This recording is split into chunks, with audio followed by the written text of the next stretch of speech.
Mga kapatid, ang ating tema ay to imitate Him. No? Noong nakaraang taon ay to know Him.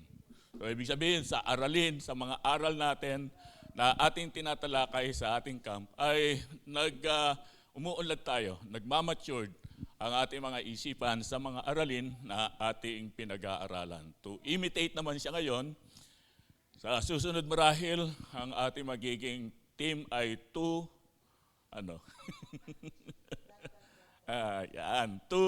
kasi nagsimula tayo sa no? To be intimate with Him. Pang-glorification na siguro yon. Glory to glory. Yung na yan. O kaya to wait Him.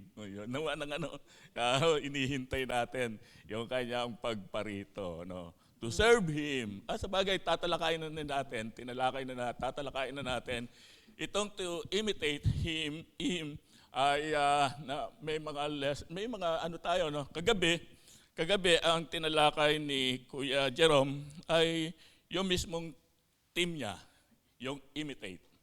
Yun ang kanyang tinalakay, no? Doon sa kanyang kagabi, at meron nga tayong karanasan bilang mga mananampalataya. Ang pangkaraniwan nating ini-imitate ay ang ating mga kapwa-tao.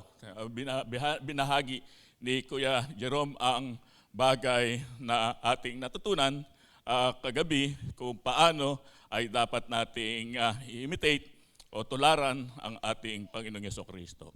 At binigyan niya nga doon sa kanyang pag-aaral, sa kanyang pag-share sa atin ay ang Jewish community, ang Jewish na bansa ng Diyos, ay ang kanyang ini-imitate ay yung mga nakapaligid sa kanya. Yung Diyos, kaya kung mga Diyos ng mga bansa, totoo naman na yun ang sinasabi ng banal na kasulatan. Dahil doon ay nakaranas sila ng palo at ng agupit ng Diyos sa kanila hanggang sa sila ay nagsipangalat. Yun ang kanilang naranasan bilang isang bansa na kanilang ini-imitate. Ang tinutularan nila ay ang mga nakapaligid sa kanila, mga kultura, mga Diyos na kanilang nasa paligid nila, na kanilang tinutularan, no? Tinutularan at kinokopyahan nila. Pagdating naman sa atin, mga tao, mga mananampalataya, ay ini-imitate naman natin ang ating kapwa-tao. Doon sa aming discussion namin sa kagabi, sabi ko, dati kami na lumaki, ang ini-imitate namin, maliit na maliit na circle lang yung aming tinutularan. Kinokopyahan namin, pinagkukuha na namin ng kopya.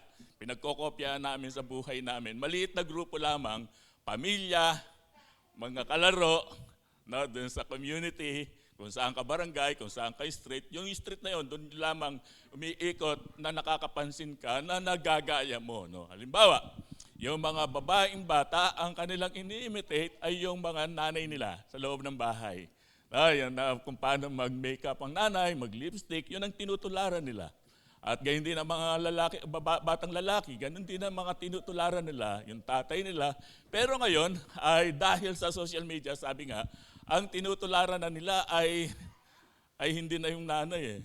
Minsan makita mo yung batang babae ay nagme-makeup, pero yung nanay naman hindi naman nagme-makeup, hindi naman nagli-lipstick. Kasi yun ay natularan niya sa kanyang panonood, no? Sa kanyang panonood. Yun ang nakita nating kagabi na ang sabi ko nga sa grupo natin, mapanganib, no, yung ating circle na nagbibigay sa atin na i-imitate natin, nakakalimutan natin ang pinakamahalaga na dapat nating imitate ay ang ating Panginoong Jesucristo. Kanina, ang message naman ni Kuya Jojit ay natatandaan niyo po ba? Akala ko kagabi yung message niya. Yun ang ko, no? Pero natatandaan ba natin yung message ni Kuya Jojit? Ang kanya namang message, ang kanya namang mensahe na ibinahagi sa atin ay yung pagtulad, yung may kinalaman naman doon sa yung relasyon natin kay Kristo. Yan na, yung meron tayong relasyon kay Kristo ay meron tayong binagong buhay. Yun ang ano, no? Binagong buhay. Kung meron kang tunay na relasyon kay Kristo, ay meron kang binagong buhay, meron kang nagpapatotoo kay Kristo, at saka yung ano pa yung pangatlo, pang-apat ay yung naglilingkod kay Kristo. Lahat ng yon ay yung sa ating yung mensahe na yon ay nawa ay patuloy nating mapagbulay-bulay sa buhay natin. Kaya nga naman, kanina sa ating pong grupo-grupong sharing ay natupad ang pangarap at ang nais ng Pangulo ng Kalalakihan na magkaroon kami ng isang gabi, no, na kami-kami lamang mga kalalakihan at mag-sharing kami mula sa pagkasilang namin hanggang sa kung paano kami nakakilala at paano kami gumaganap ng aming mga paglilingkod. At tama-tama naman, doon sa mga questions na ibinato sa atin ng Kuya Georgette, ay dito na rin tayo. Sabi ko nga, hindi na sa gabi ang ating testimony time, kung hindi kaninang umaga na ito naganap. No? Ang gaganda ng mga testimony ng mga kalalakihan at talagang mula sa kanilang panganak, lumaki, at kung paano siya nakakilala sa Panginoon, at maging kung paano niya ibinabahagi ang kanyang pananampalataya sa iba, no, sa kanyang kapwa. Ang mostly, no, ang pinakaano talaga kung paano sila ay nag-share, ibinabahagi ang kanilang pananampalataya ay mula sa kanilang sambahayan din. May mga talaga sa aking mga anak, tinuturo ko siya, at may ilan sa atin ay ibinabahagi natin sa ating kapwa sa trabaho, no, kahit na sa mga puti, si Kuya Alan, yun ang kanya naging sineshare niya yung kanyang pananampalataya kahit sa mga puti o sa mga Kiwi dito sa New Zealand, no. Yun ang natin, no, yung ibig sabihin ay yung testimony natin ay naibahagi natin kanina kung paano tayo nanampalataya kay Kristo, kung paano tayo mag-share at kung paano tayo maglilingkod. Yung intimate na ang ibig sabihin sa Hebrew ay chika. Ayan, chika. Chika. Yung ibig sabihin, yung chika sa atin, pagka yung narinig natin yung chika, isineshare natin. Pero ang ibig sabihin ng chika ay to imitate o to copy. Yun ang niya, to copy. Kopyain mo siya. Kopyain mo siya. Yun diniscuss ni Jerome kagabi, no? Dun sa ating Katapos, meron pa siyang salitang mikmik. Imitate, na kung saan ang ibig sabihin nito, ay sa isang, kumbaga, familiar tayo dun sa clone. Ginagaya ang mga boses. Yun ang pagtutulad, paggagaya, pagkokopya, lalo na sa mga joker, no? Yung mga mga komedyante, yung dami nilang ini-imitate, no? Yung mga artista, yung mga iba't ibang mga boses, no? Yung kanilang pag-acting, yun ang kanilang ginagawa, no, to imitate, tinutulad, chika, no, chika, no, tinutularan. Mga kapatid, ang aking ibabahagi sa inyo, si Apostol Pablo, ang kanyang nais sa kanyang mga sinusulatan to imitate the humility of Christ. Yun ang ating pong pagbubulay-bulayan ngayong gabi na aking babasahin ang mga talata na ating pong pagbabasihan. Pilipos chapter 2, verse 3 hanggang sa mga susunod na talata, na huwag ninyong gawin ang anuman sa pamamagitan ng pagkakampi-kampi o sa pamamagitan ng pagpapalalo, kundi sa kababaan ng pag-iisip na ipalagay ng bawat isa ang iba na lalong mabuti kaysa kanyang sarili. Huwag tingnan ng bawat isa sa inyo ang isa sa kanyang sarili, kundi ang bawat isa naman sa iba't iba.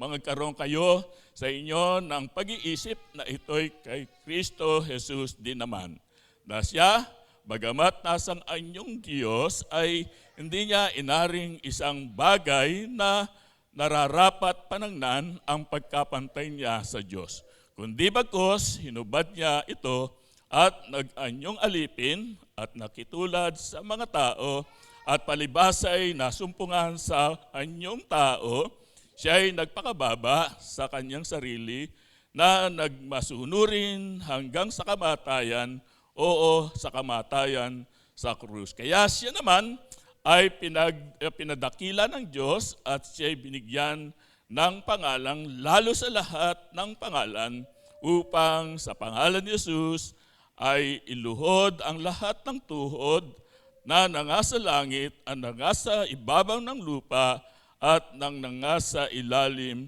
ng lupa, at upang ipahayag ng lahat ng mga dila na si Jesucristo ay Panginoon sa ikaluluwalhati ng Diyos.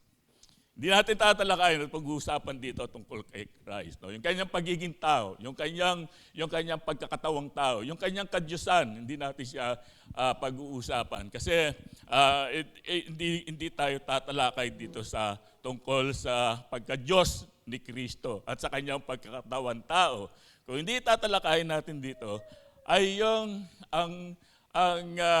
nais ni Apostol Pablo na ang i-imitate ng mga sinusulatan niya sa mga taga-Pilipos ay yung kanyang pagiging humility, yung kanyang pagpapakababa ng ating Panginoong Hesukristo. Yun ang nais ni Apostol Pablo, na tularan, na imitate, na kopyahin ng mga mananampalataya na kanyang sinusulatan.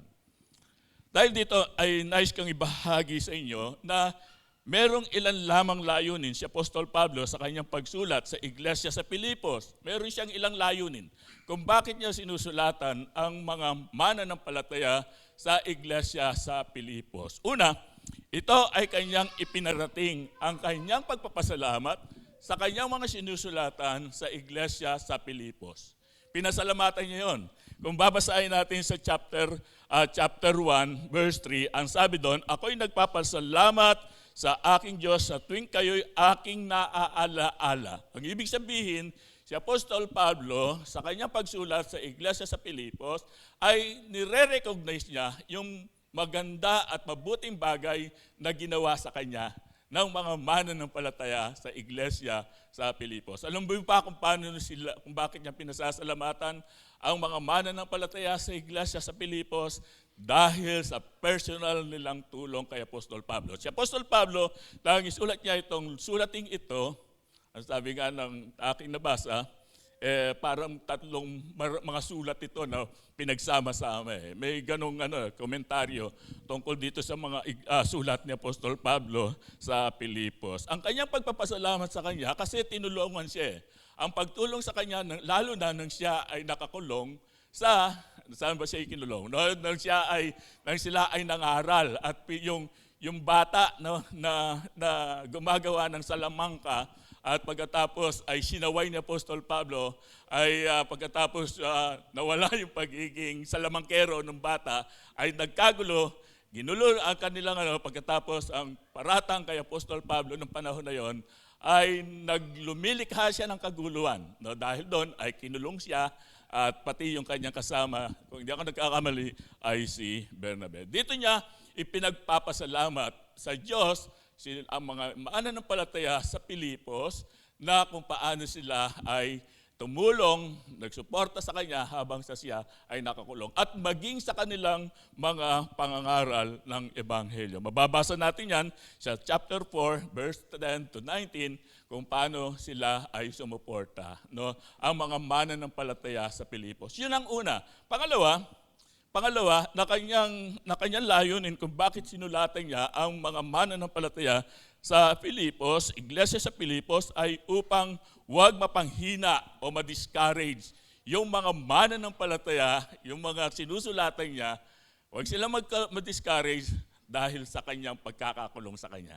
So, ibig sabihin, nakulong si Apostol Pablo dahil sa pangangaral ng Ebanghelyo, pag-share ng gospel at pangangaral sa iba't ibang lugar. At dahil doon ay nais niya, bagamat siya ay nasa kulungan ay magpatuloy ang mga mananampalataya sa kanilang mga gawain at sa kanilang mga ginagampanang tungkulin bilang isang mananampalataya, bilang isang Kristiyano. Yun ang pangalawa. Pangatlo ay pangatlo, sansalain, yung mga maling turo.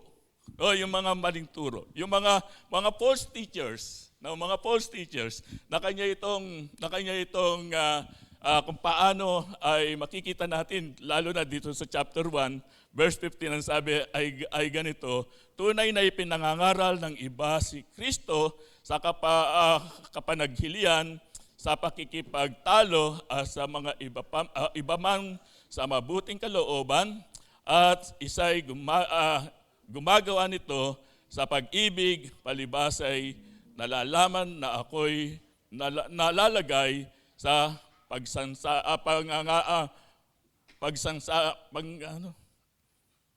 pagsasanggalan ng ebanghelyo. Ito yung makita natin, no? Maging yung mga turo na ipinangangaral dun sa kanila ay sinulatan ni Apostol Pablo upang mapanatili ang kanilang pananampalataya sa ating Panginoong Jesucristo. Hindi sila maapektuhan ng mga maling turo, kasi may mga maling turo na sa panahon ni Apostol Pablo, lalo na partikular doon sa mga mananampalataya dito sa Pilipos. Makita rin natin na hindi lamang yon, may mga tagapagturo din naman na mabuti ang kanilang ginagawa. Mabuti yung kanilang ginagawa. Meron mga tagapagturo naman, ang sabi ni Apostol Pablo, ay yung kanilang Diyos ay ang kanilang tiyan. So ibig sabihin, merong motibong hindi para lamang sila ay pangaral ang ebanghelyo, may mga iba't ibang motibo sila na kanilang dahilan kung bakit nila ipinapangaral si Kristo. Ang iba sa kanila ipinapangaral si Kristo ayon kay Apostol Pablo para pasakitin ang kalooban ko. Yung mga motibo nila, yung iba namang motibo ng mga tagapangaral, ay yung motibo nila ay para magkamal, tumanggap ng biyaya. No, yun ang kanilang motibo sa pangangaral. Lahat ng ito ay nakita ni Apostol Pablo doon sa iglesia, doon sa mga taga-Pilipos, kung bakit niya sinulatan ito. Kung bakit niya sinulatan at pinahalalahanan ang mga mananampalataya doon sa Pilipos. Ang isa pang dahilan kung bakit si Apostol Pablo ay sinulatan niya ang mga mananampalataya sa Pilipos dahil sa merong nagaganap na idwan sa loob ng iglesia. Alam niyo kung ano yun? Yung idwan, ibig sabihin, pagkakagalitan, pagtatampuan marahil, at iba't ibang mga nagaganap sa kanila na mismo, sa mga mananampalataya mismo. Kaya sinusulatan niya ang mga mananampalataya sa iglesia sa Corinto. Alam niyo po ba kung ano yung problema doon sa loob ng iglesia sa Pilipos? Doon sa chapter 4, 2 and 3, ang sabi doon ay pinamamanik ko kay Euodias at ipinamamanik ko kay Syntyche na magkaisa ng pag-iisip. Magkaisa ng pag-iisip. Sa verse 3, oo, ipinamamanik ko rin naman sa inyo, tapat na kasama sa pagtulong na inyong tulungan ang mga babaeng ito sapagkat sila'y nagpapagal na kasama ko sa Ebanghelyo at kasama rin naman ni Clemente at ibang aking mga kamanggagawa. No, ito yung kung ibig sabihin, kaya isang dahilan kung bakit din na sinusulatan ni Apostol Pablo ang mga mananampalataya sa Pilipos ay merong mga problema na kinakaharap. Kasi ito isang hindrances doon sa tunay na paglaganap ng ebanghelyo. No? Yung, alam nyo, kung sino, yung dalawa rito na binanggit ay mga kababaihan na sinasabi rito na hindi nagkakasundo. Na hindi sila nagkakasundo dahil sa gusto nila ay ito yung gawin, gigising nila, suportahan natin si Apostol Pablo, iba-iba yung mga dahilan nila. Kaya naman, pero ang sabi doon ay Bagamat ganon ang kanilang ginagawa, sabi niya, ang nakatutuwa nung mabasa ko itong verse 2, ang sabi doon ay, nung dapat sila magkasundo, sabi doon, na ang kanilang pangalan ay nangasa aklat ng buhay. Tingnan niyo doon, no? Kahit pa, sabi niya, hindi ito nagkakasundo itong dalawang ito. Papagkasunduhan nyo, para yung iglesia, para yung ministeryo, para yung mga gawain sa loob ng iglesia ay masaayos, ay magpatuloy. No? Kahit na sila, itong mga kababayang isan, sabi ni Apostol Pablo, ay nakasulat na ang mga pangalan nila sa aklat ng buhay. Hindi ba kayo matutuwa noon? Hindi man siguro tayo nagkakaroon ng pagkakasundo. Sabi ni Apostol Pablo, di bali na siguro yun na magkasundo na kayo, pero totoo, nakasulat na yung mga pangalan ninyo sa aklat ng buhay. Na yan ang ni Apostol Pablo. Ang pinaka-nais kong ibahagi sa inyo kung bakit ko binanggit ang lahat ng ito sa ating sa gabing ito, yung layunin ng pagsulat ni Apostol Pablo sa iglesia sa Pilipos, merong kagulan, merong hindi pagkakaayos, merong mga problema at suliranin sa iglesia, ay meron siyang pinakamabigat na mensaheng nais na iparating sa mga mananampalataya, yung sinasabi niya, na huwag ninyong gawin ang anuman sa pamamagitan ng pagkakampi-kampi o sa pamamagitan, kundi sa kababaan ng pag-iisip na ipalagay ng bawat isa sa ang iba na lalong mabuti kaysa kanyang sarili. Sa English ay ganito ang sinasabi. Sa English, let nothing be done through strife or vainglory, but in lawlessness of mind. Yung tinignan ko yung salitang strife, ang ibig sabihin ay galit. O yung bitter. Yung ibig sabihin, sabi ng Apostol Pablo, huwag ninyong gawin ang mga bagay sa gawain na kanyong ginagampanan sa pamamagitan ng galit. Sa pamamagitan ng merong bitterness sa puso. Na ibig sabihin na kung saan ang sinasabi ng Apostol Pablo, na gawin natin ang mga bagay na pinagagawa sa atin bilang mga mananampalataya, sabi ng Apostol Pablo, ay yung sinasabi niya, gawin ninyo ang anuman sa pamamagitan ng hindi sa pamamagitan ng pagkakampi-kampi o sa pamamagitan ng pagpapalalo, kundi sa kababaan ng loob. Siguro may mga ganun talaga no? Yung sa iba't ibang mga dahilan ng ating pagganap at paggawa sa ministeryo. Ang pinakamahalaga na nais na ibahagi o ipaalala ni Apostol Pablo sa iglesia sa Pilipos na sa inyong pagganap, ano man ang pagganap ninyo sa ministeryo ng mga tungkulin, ay gawin natin ito na may kapakumbabaan. Ang gawin nating halimbawa ay ang ating Panginoong Jesucristo na siya ay nagpakita ng kababaan, ng pagpapakumbaba upang magampanan niya ang isang napakahalagang tungkulin at napakahalagang gawain ng pagliligtas. Sinisip ko nga, paano kaya kung ang ating Panginoong Jesucristo ay hindi siya naging mapagpakababa doon sa panahon na siya ay iligtas ang sanlibutan. Guro, walang kaligtasan tayo. Walang kaligtasan. Kung yung kanyang pride ang umiral, yung kanyang kataasan ang umiral bilang Diyos. Diyos ako, bakit? Yun ang sinabi minsan ni Duterte. yung kanyang pagka-Diyos, pagkatapos ganito yung gagawin. No? Kung ibig sabihin, pinakita ng ating Panginoong Jesucristo ang kanyang pagsunod, ang kanyang pagiging pagpakababa upang maabot niya ang tunay na pagliligtas sa sangkatauhan na siyang ating nararanasan sa buhay natin. Mga kapatid, paalala sa atin, bilang mga mananampalataya, si Apostol Pablo ay nagpapaalala to imitate natin ang ating Panginoong Jesucristo sa kanyang pagpakumbaba bilang ating Panginoon at tagapagligtas ng ating buhay. Meron ako mga tanong. Ang mga tanong ay nandun na rin sa chapter 2, verse 1 and 2. No, nandun yung ano ko. Ito siya. Nandiyan na ba? At lalo natin makikita yung kung bakit sinabi ni Apostol Pablo itong mga talatang binasa ko sa inyo. Ito yung siya, meron ba kayong kasiglahan na kay Kristo? Meron ba kayong kaaliwan sa pag-ibig ni Kristo? Meron ba kayong pakikipag-isa sa Espiritu Santo? At meron ba kayong tadaramang kagandang loob o malasakit sa isa't isa? Yun ang ano natin. Yun ang ating tatalakayin, sharing sa ating grupo mamaya after nating kumain. Okay?